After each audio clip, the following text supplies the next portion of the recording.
ان اللہ و ملائکتہ یصلون علی النبی یا ایھا الذین آمنوا صلوا علیہ وسلموا تسلیما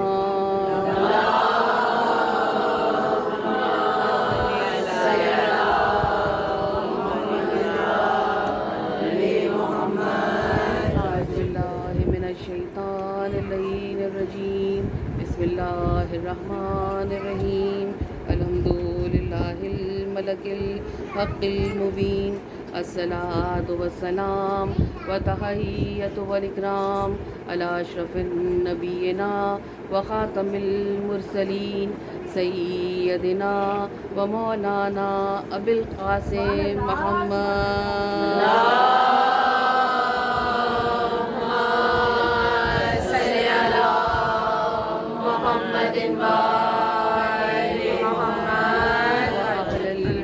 الطیبین الطاہرین المعصومین المظلومین اما بعد فقد قال اللہ سبحانہ تعالی فی محکم کتاب المبین انما یرید اللہ لیذہب عنکم الرجس اہل البیت ویطہرکم تطہیرا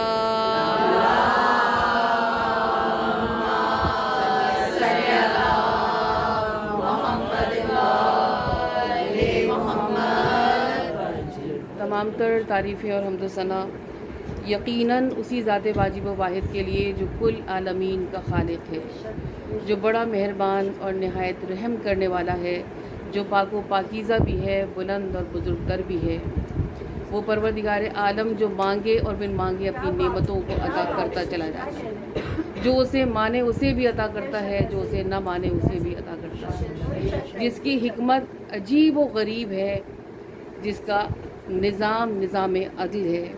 وہ پروردگار عالم کہ جو کوئی اس پہ بھروسہ کرتا ہے وہ اس کے لیے کافی ہو جاتا ہے۔ وہ پروردگار عالم جو ایسی جلالت اور کبریائی رکھتا ہے کہ ساری کائنات مل کے اس کے سامنے سربسجود ہو جائے، تب بھی ذرہ برابر اس کی جلالت اور کبریائی میں کوئی اضافہ نہیں ہو سکتا۔ ساری کائنات مل کے اس کی جلالت اور کبریائی کی منکر ہو جائے، تب بھی اس کی جلالت اور کبریائی میں کوئی کمی واقع نہیں ہو سکتی۔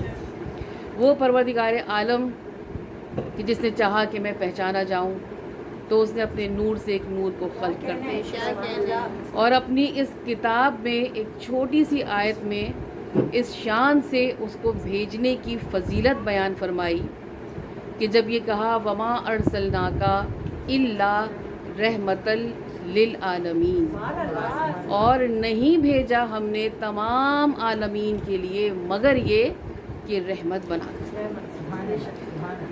یہ جو کہا کہ بھیجا، اس سے یہ ظاہر ہوتا ہے کہ رب کائنات نے یہ نہیں فرمایا کہ ہم نے تمام عالمین کے لیے رحمت بنا کر پیدا کیا، فرمایا یہ کہ ہم نے تمام عالمین کے لیے رحمت بنا کر بھیجا۔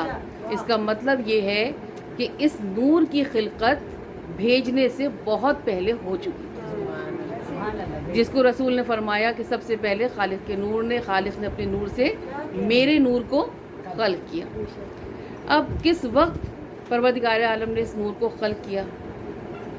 نہ ساز تھا، نہ آواز تھی، نہ خوشبو، نہ رنگ، نہ زمین۔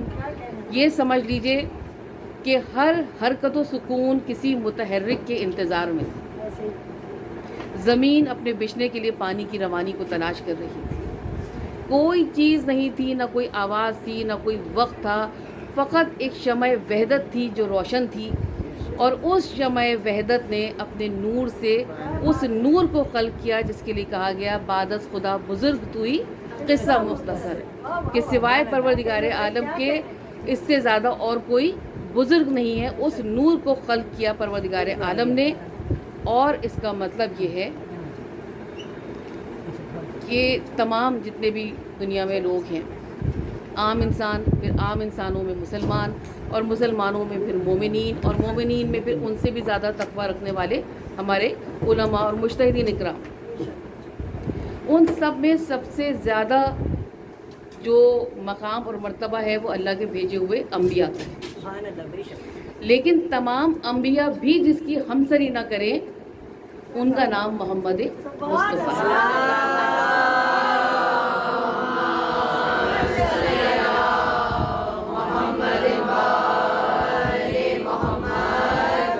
عزیزان گرامی، اس سے قبل کہ میں باقاعدہ اپنی مجلس کا آغاز کروں، یہ تو ایک ابتدائی تمہیدی بیان تھا جس میں پروردگار عالم کی توحید کا ہم نے ذکر کیا، اور پھر پروردگار عالم کے بعد جن کا ذکر آتا ہے، جن کے نام کو خود رب کائنات نے اپنی عظمت اور کبریائی کے نام کے ساتھ ایسے ندی کر دیا ہے کہ جیسے ہی اللہ اکبر کی صدا بلند ہوتی ہے، لا الہ کی صدا بلند ہوتی ہے، فوراً ہی بلا فاصلہ محمد الرسول اللہ کی بھی آواز آتی ہے۔ تو اس ذکر کے بعد جو مجھے اپنے اصل موضوع کی طرف جانا ہے، اس سے پہلے میں آپ کے سامنے ایک بات عرض کروں کہ میری بہن بانی مجلس نے جب مجھ سے یہ ریکویسٹ کی مجلس پڑھنے کی، تو انہوں نے مجھے 4 ہدایتیں بھی کی۔ ایک انفارمیشن تھی اور 3 ہدایتیں تھیں۔ ایک تو انہوں نے مجھے یہ ہدایت کی کہ دیکھیے آپ مجلس میں اپنے ایسے ٹاپک رکھیے گا جس میں بہن بھائیوں کے اور لوگوں کے آپس میں ایک دوسرے کے ساتھ جو تعلقات ہوتے ہیں ان میں کوئی کجی نہیں ہونا چاہیے، کوئی اِل ول نہیں ہونی چاہیے، اچھے سب کے درمیان معاملات ہونے چاہیے۔ پھر انہوں نے مجھ سے کہا کہ آپ ایسے فضائل پڑھیے گا جن کو سن کے آنکھوں میں، فضائل سن کے بھی آنکھوں میں آنسو آئیں۔ پھر انہوں نے مجھ سے یہ کہا کہ جو مجھے انہوں نے ایک تیسری بات انہوں نے ہدایت مجھے یہ کی کہ مصائب ذرا آپ زیادہ پڑھیے گا، اور چوتھی جو انفارمیشن تھی وہ آپ لوگوں کے بارے میں تھی۔ انہوں نے کہا کہ میرے گھر جو بھی لوگ آئیں گے وہ آپ کو بہت اچھا رسپانس دیں گے، اور جب سننے والے اچھا رسپانس دیتے ہیں تو پڑھنے والے کو انرجی ملتی ہے، تو اس کا دل چاہتا ہے کہ وہ اور زیادہ اچھا بیان کرے۔ تو ان 4 باتوں کا میں آپ کو نقطہ بائی نقطہ جواب دے دوں تاکہ اس کے بعد میں اپنی مجلس کا آغاز کروں۔ یہ جو بات ہے کہ آپس میں لوگوں کی جو معاملات ہیں، چاہے بہن بھائی ہوں، چاہے عام لوگوں کے ایک دوسرے سے معاملات ہوں، میں یہ سمجھتی ہوں کہ جو اس در سے وابستہ ہیں اللہ تعالیٰ کی لطف و کرم سے، جنہوں نے اپنے بچپنے سے یہ سنا ہے کہ کس طرح کی محبت مولا عباس امام حسین سے کرتے تھے، کس طرح کی محبت بی بی زینب اپنے بھائیوں سے کرتی تھی، کس طرح سے حضرت امام حسین نے حور کو اپنے گلے سے لگایا، کس طرح سے جو اون کے لاشے پہ گیا وہی جون کے لاشے پر گیا، جو حسن سلوک ہم رسول اللہ کا دیکھتے ہیں تاریخ میں، جو مولا علی کا دیکھتے ہیں کہ قمبر کو لباس دے دیا کہ نہیں تم جوان ہو، یہ اچھا لباس تم پہ زیادہ جچتا ہے، جو بی بی نے اپنا شب عروسی کا لباس تھا وہ آپ نے دے دیا راہ خدا میں۔ تو جو ہم دیکھتے ہیں کہ ان کے معاملات، تو میں سمجھتی ہوں کہ جو ان سے محبت کرتا ہے اس کے دل میں کبھی کسی کے لیے اِل ول نہیں ہونی چاہیے، اور ہمیشہ اپنے آپ کے لیے ایک ترازو تیار رکھیں، اور وہ یہ کہ ہم جو بھی کر رہے ہیں اس سے ہمارے مولا خوش ہوں گے یا نہیں ہوں گے۔ اگر مولا خوش ہوں گے تو گارنٹی ہے اس بات کی کہ اللہ بھی خوش ہوگا، اگر مولا خوش نہیں ہوں گے تو ممکن ہی نہیں کہ اللہ ہم سے راضی ہو جائے۔ دوسری بات جو انہوں نے کہی کہ آپ ایسے فضائل پڑھیے گا کہ فضائل سن کے بھی آنکھوں میں آنسو آئیں، تو اب میں نے یہ بہت مشکل بات تھی، ایک تو دوسرے کی آنکھوں میں آنسو آ جائیں اس کی ذمہ داری میری، مصائب سن کے تو آنکھوں میں آنسو آ جاتے ہیں، اب فضائل سن کے آنکھوں میں آنسو آ جائیں، تو میں نے فضائل کی برین اسٹارمنگ کی۔ میں نے کہا اگر خیبر سناؤں گی تو خون میں تو جوش آئے گا لیکن آنسو نہیں آئیں گے، تو اس طرح میں نے موبائلہ بھی سوچا، بہت ساری میں نے سوچی، برین اسٹارمنگ کی۔ پھر میں نے یہ سوچا کہ آج میں حضرت امام حسین کے فضائل، اور جو انہوں نے مجھ سے کہا کہ مصائب آپ زیادہ پڑھیے گا، تو دیکھیے مصائب کے لیے میں وعدہ نہیں کرتی، جہاں تک میری ہمت ہوگی، جہاں پہ سب جواب دے جائے گا وہاں پہ میں آپ سے معذرت چاہوں گی۔ اور چوتھی بات جو ہے کہ آپ اس کو بہت اچھے طریقے سے ریسیو کریں گے۔ تو میں یہ سمجھتی ہوں کہ بچپنے سے جو ہمیں یہ فرض صاحب ذوق اور صاحب علم اور صاحب ادب بناتا ہے، یہ ہر قوم میں نہیں ہے ایسا۔ تو جب مولا کے فضائل ان کے چاہنے والوں کے سامنے بیان کیے جاتے ہیں تو ان کے چہرہ بھی تو ہمارا بولتا ہے نا، ہمارے جو تاثرات ہیں چہرے کے وہ بھی بولتے ہیں، زبان سے بھی بول کے اظہار ہوتا ہے، خاموشی سے بھی اپنے خوشی غمی ہر چیز کا اظہار ہوتا ہے۔ تو اب وہ کام آپ کا ہے، آپ خوش ہو جائیے گا جتنا آپ کا جس کا جو بھی لیول ہے معرفت کا، اور میں پھر آپ درود پڑھیں تو پھر اپنے اصل موضوع کو شروع کریں۔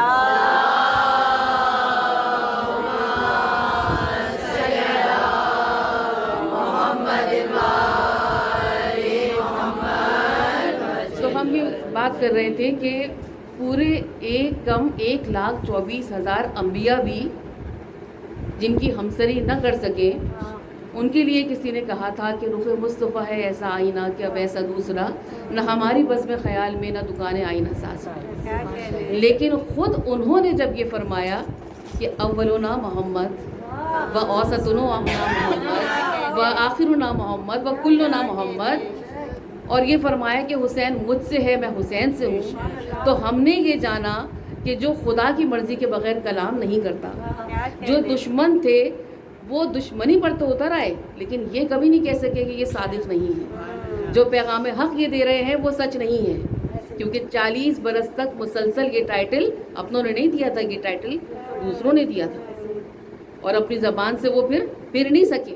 تو انہوں نے جب یہ کہا کہ ہم سارے کے سارے محمد ہیں تو ہم نے یہ جانا کہ انبیاء تو خیر نہیں کر سکتے ان کی ہمسری, لیکن ان کی آل یقیناً اس معیار کے اوپر ہے جن کے لیے خود انہوں نے فرمایا کہ ہم سارے کے سارے محمد ہیں. اور جب یہ فرمایا کہ حسین مجھ سے ہے, میں حسین سے ہوں, تو ہم نے یہ جانا کہ کوئی ان سے ہو سکتا ہے. اور یہ کلام تو انہی کا ہے کہ جو صادق ہیں, جو امین ہیں. تو جب حسین کے اوپر بات آ گئی تو فضائل آپ کے سامنے 2-3 نکات میں نے کوشش کی ہے وہ پیش کروں گی. اس سے پہلے نہیں چاہتا ہے کہ شعر پیش کروں, اور وہ یہ کہ حسین فطرت کی صبح صادق, حسین غیرت کی شب سہانی. حسین کو اگر جوان لکھوں تو ناز کرتی پھرے جوانی, اور حسین کو اگر حسین لکھوں تو حسن پر ہوگی مہربان. سبحان اللہ, یہ نام بھی کیسے آئے پروردگار عالم کی طرف سے. میری بیوی کو جو دونوں پھول عطا ہوئے, دل چاہے تو حسن لکھو, دل چاہے تو حسن لکھو, دل چاہے تو حسین لکھو, دل چاہے تو حسین لکھو. اسی لیے شاعر نے کہا کہ حسین کو اگر حسین لکھوں تو حسن پر ہوگی مہربانی. اور جوش نے کیا بات کہی تھی, بہت مجھے دل سے پسند ہے, جس سے سمجھے کہ ایک سمندر کو بالکل ہی کوزے میں سمو کے انہوں نے کہا, تاریخ دے رہی ہے یہ آواز دم بدم, تاریخ دے رہی ہے یہ آواز دم بدم, دشتے صبا تو عزم ہے دشتے بلا و غم. جو دنیا کی نظر میں دشتے بلا و غم ہے وہ حسین کا دشتے صبا تو عزم ہے. صبر مسیح اور جرت سقراط کی قسم, اس راہ میں ہے صرف ایک انسان کا قسم, جس کی رگوں میں آتش بدر و حنین ہے, جس سورما کا اسم گرامی حسین. لبیک یا حسین, لبیک یا حسین, لبیک یا حسین, حاضری یا علی. حسین کی شان میں بلند سے بلند ترین سلام.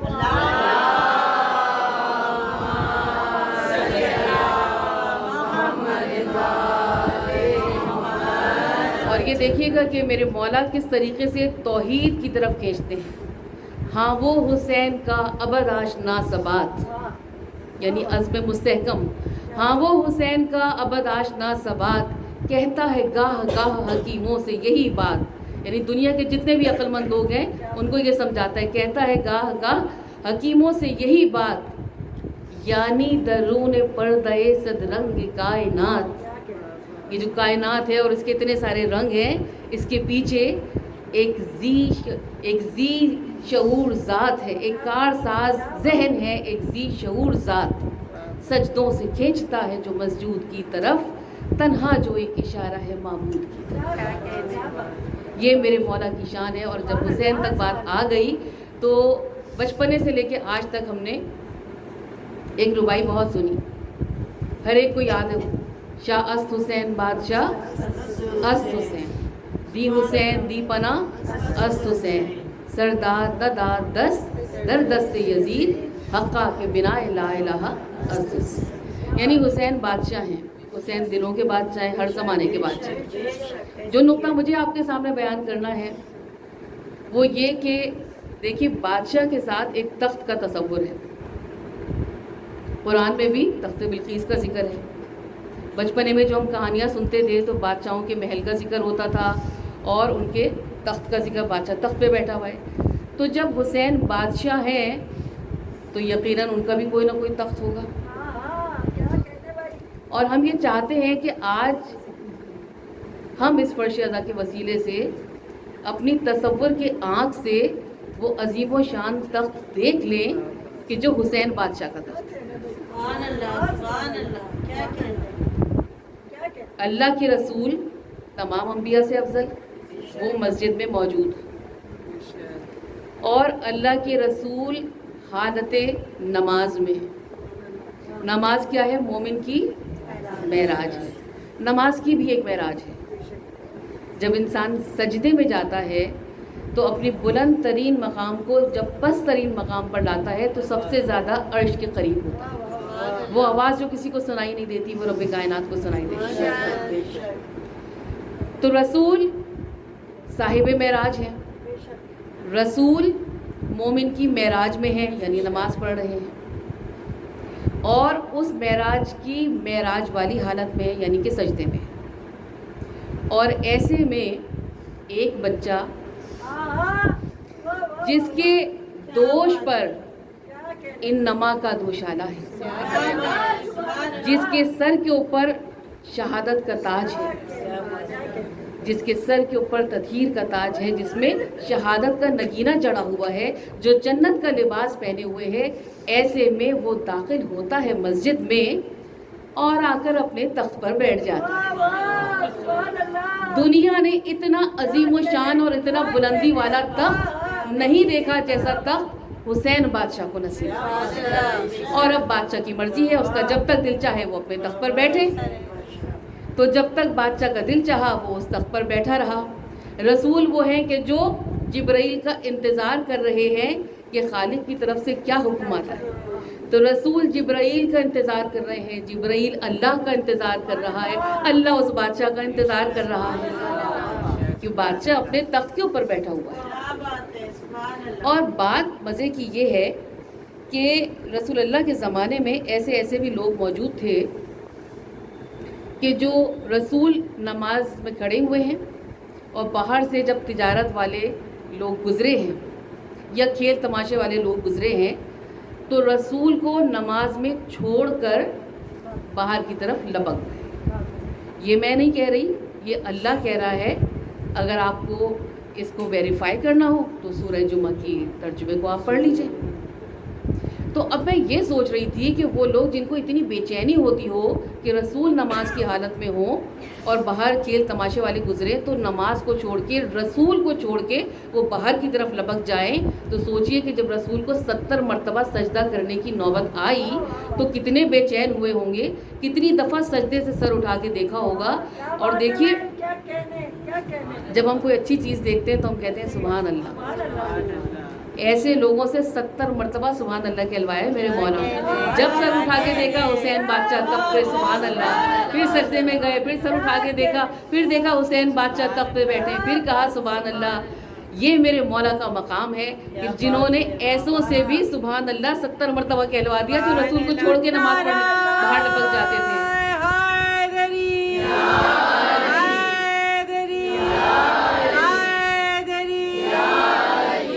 محمد وآل محمد بلند تر صلوات.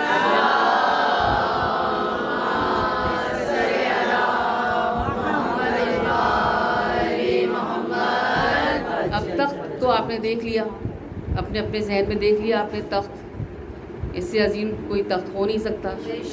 تو بادشاہ کے ساتھ جب تخت ہوتا ہے تو بادشاہ کا محل بھی ہوتا ہے. اس محل کو بھی ہم دیکھنا چاہیں تو وہ ہمارے پاس بصیرت نہیں ہے کہ ہم تصور کر سکیں کہ حسین جس محل میں رہتے تھے وہ کیسا محل تھا. ہاں جو قرآن سے ہمیں اس گھر کی کرامت پتہ چلی، اس محل کی فضیلت پتہ چلی، وہ ہم آپ کے سامنے بیان کر سکتے ہیں. میرے مولا کا محل وہ ہے کہ جس گھر سے روٹیاں اللہ کے بنائے ہوئے محل میں جاتی ہیں. یہ جو جنت میں کھانا ختم نہیں ہوگا کبھی بھی، جو چاہیں گے کھائیں گے. آپ نظر دے دیں وہ کبھی بڑھتا ہی نہیں ہے، ختم ہی نہیں ہو رہا ہوتا، اتنی برکت ہو جاتی ہے. جہاں کے روٹیاں 3 دن گئی ہوں تو یہ جو جنت میں کوئی چیز ختم نہیں ہوگی، یہ انہی کے وجود کی برکت ہے. اور ایک بات یہ بھی ہے کہ دیکھیے جو جینڈر ہوتے ہیں نا، میسکولن فیمنن، وہ صرف انسانوں اور حیوانوں میں نہیں ہوتے، نان لیونگ تھنگس میں بھی ہوتے ہیں. تو روٹیاں کیا ہیں؟ فیمنن ہے، مونس ہے. آیتیں کیا ہیں؟ وہ بھی مونس ہے. اب عورتوں کے بارے میں یہ بات مشہور ہے، میں یہ کہہ رہی ہوں کہ مشہور ہے کہ یہ باتیں بہت کرتی ہیں. اسپیشلی اگر لائک مائنڈڈ مل جائیں تو پھر وہ باتیں ضرور کرتی ہیں. ایسا نہیں ہو سکتا کہ یوں ہی گزر جائیں.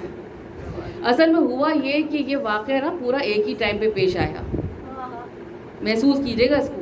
یہ واقعہ اسی ٹائم پہ ایک ہی ٹائم پہ پیش آ رہا تھا نا کہ جب گھر سے روٹیاں اوپر جا رہی تھیں اصل محل کی طرف, اسی وقت آیتیں اوپر سے نیچے آ رہی تھیں اس محل کی طرف.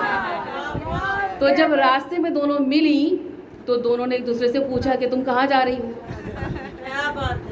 تو آیتوں نے بڑی خوشی خوشی طرح کے کہا, پہلے تو روٹیوں نے زیادہ خوش ہو کے کہا نا, نیچے سے اوپر جا رہی تھی, بہت خوش ہو کے کہا بھائی ہم تو جنت میں جا رہے ہیں. ان کو یہ نہیں پتا تھا کہ آیتیں ان سے زیادہ اترا کے کہیں گی ہم بھی جنت میں جا رہے ہیں. درود بھیج دیجیے گا محمد والے محمد.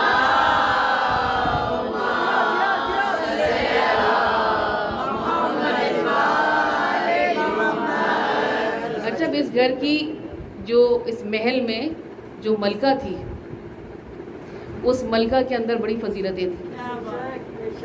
اسی کے بابا تھے نا. میں بھی ذرا اس سنت کی پیروی کر لوں جو اللہ تعالیٰ نے حدیث قصہ میں کی تھی کہ ان کی ذات کو مرکز بنا کے رسالت اور امامت کا تعارف کروایا. تو میں بھی اسی سنت کی پیروی کرتے ہوئے کہہ سکتی ہوں کہ اس محل کی جو ملکہ تھی اسی کے بابا نے عرش کو عرش معلیٰ بنایا تھا, اسی کے بیٹے کے سجدوں نے کربلا کو کربلائے معلیٰ بنایا تھا. اس بیوی کی کرامت یہ تھی کہ وہ جو کہتی تھی وہی ہو جاتا تھا.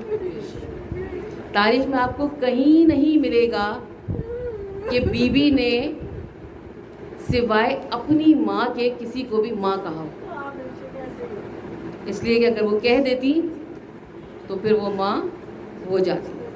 بیوی کی نظریں تو دیکھ رہی تھی نا کہ ان میں سے کوئی ایسی بھی ہوگی جو ان کے سرتاج سے میدان میں مقابلہ کرنے کے لیے آئے گی. اور بیوی کی ماں بننے کا مقام, وہ تو ان کی بھی جو ماں ہو, سوچئے کہ ان کا کیا مقام ہے. اور بیوی کا کیا مقام ہے کہ جو جوانان جنت کے سردار ہیں ان کی اپنی جنت اس بیوی کے قدموں کے نیچے ہے. تو بیوی نے مولا عباس کو اپنا بیٹا کہا تو وہ ان کے بیٹے ہو گئے. بیوی اسی لیے بیوی نے اپنی پوری زندگی کسی بھی دوسری زوجہ رسول کو اپنی ماں نہیں کہا. کیا کمال کی باتیں ہیں. اور اس گھر میں یہ جو ایک دنیا میں جنت تھی وہ دنیا کے پیمانوں کے حساب سے وہ بہت چھوٹا اس کا رقبہ تھا, اور فضیلتیں اتنی زیادہ تھیں کہ دنیا کے پیمانے اسے ناپ نہیں سکتے. اس گھر میں جنت کے مالک رہتے تھے. تو جس کو بھی جنت میں جانے کی خواہش ہو اس کو چاہیے کہ جنت کے مالکوں سے تعلقات اچھے رکھے.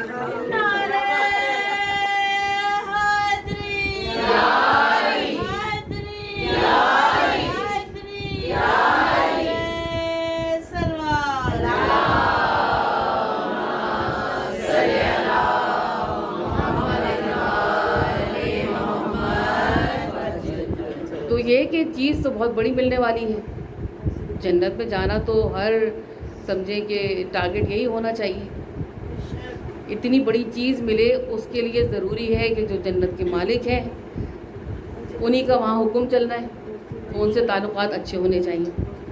تعلقات اچھا رکھنے کے لیے ضروری ہے کہ ان سے محبت ہو, اور محبت کے لیے ضروری ہے کہ ان کی خوشی میں خوشی ہو اور ان کے غم میں غم ہو.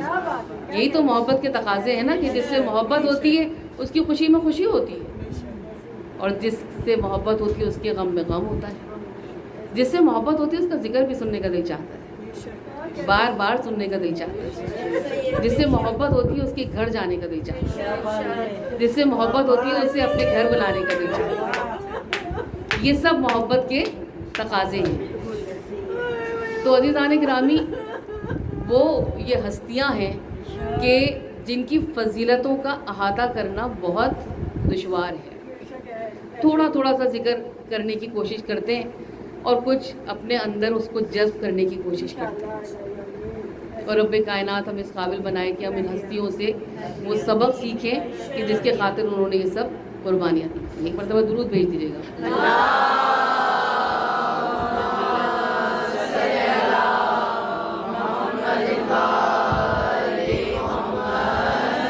اچھا, آیتیں ہی خوشی خوشی نہیں آئی تھیں یہاں پر, ملائکہ بھی بڑی خوشی خوشی آتے تھے.